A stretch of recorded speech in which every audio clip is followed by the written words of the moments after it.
Hi friends, welcome to దాంబాస్ kitchen. నా పేరు శ్రీదేవి.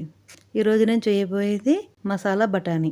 మసాలా బఠానీకి కావలసిన పదార్థాలు: తెల్ల బఠానీలు ఎండివి 1 cup, chaat masala 1 teaspoon, garam masala పొడి 1 టీ స్పూన్, జీలకర్ర 1 టీ స్పూన్, పండుమిరపకాయ పేస్ట్ 1 టీ స్పూన్, వాము 1/2 టీ స్పూన్, ఆయిల్ 2 టీ స్పూన్లు, నిమ్మరసం 2 టీ స్పూన్లు, సాల్ట్ తగినంత, సన్నగా తరిగిన ఉల్లిపాయ ముక్కలు 1/2 కప్పు, సన్నగా తరిగిన టమాటా ముక్కలు 1/2 కప్పు, సన్నగా తరిగిన కొత్తిమీర కొద్దిగా.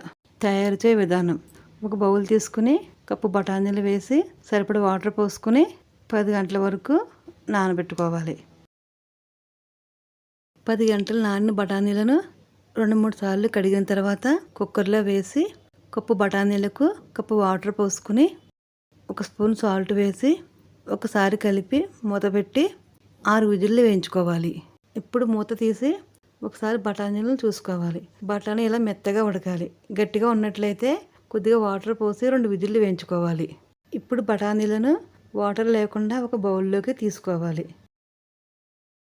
స్టవ్ వెలిగించుకుని ప్యాన్ పెట్టుకుని ప్యాన్లో 3 స్పూన్ల ఆయిల్ వేసుకోవాలి. ఆయిల్ హీట్ అయ్యాక జీలకర్ర, వాము వేసి కొద్దిగా వేగనివ్వాలి. కొద్దిగా వేగిన తర్వాత పండుమిరపకాయ పేస్ట్ వేసి కొద్దిగా వేగనిచ్చి బఠానీలు వేసి ఒకసారి కలుపుకోవాలి. ఆల్రెడీ బఠానీలు ఉడికించేటప్పుడు సాల్ట్ వేసాం కాబట్టి ఇప్పుడు 1/2 టీ స్పూన్ సాల్ట్ వేసుకుంటే సరిపోతుంది. కొద్దిగా వాటర్ ఏమన్నా ఉంటే ఎగిరిపోయే వరకు కలుపుకోవాలి. ఇప్పుడు గరం మసాలా పొడి, చాట్ మసాలా వేసి ఒకసారి బాగా కలిపి స్టవ్ ఆఫ్ చేసుకుని ఉల్లిపాయ ముక్కలు, టమాటా ముక్కలు, కొత్తిమీర వేసి బాగా కలుపుకోవాలి. చల్లారిన తర్వాత 2 స్పూన్ల నిమ్మరసం వేసి ఒకసారి బాగా కలుపుకొని బౌల్లోకి తీసుకోవాలి.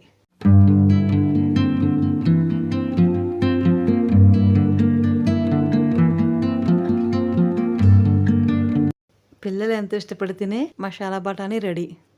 నా వీడియో కనుక మీకు నచ్చినట్లయితే please like, share and subscribe.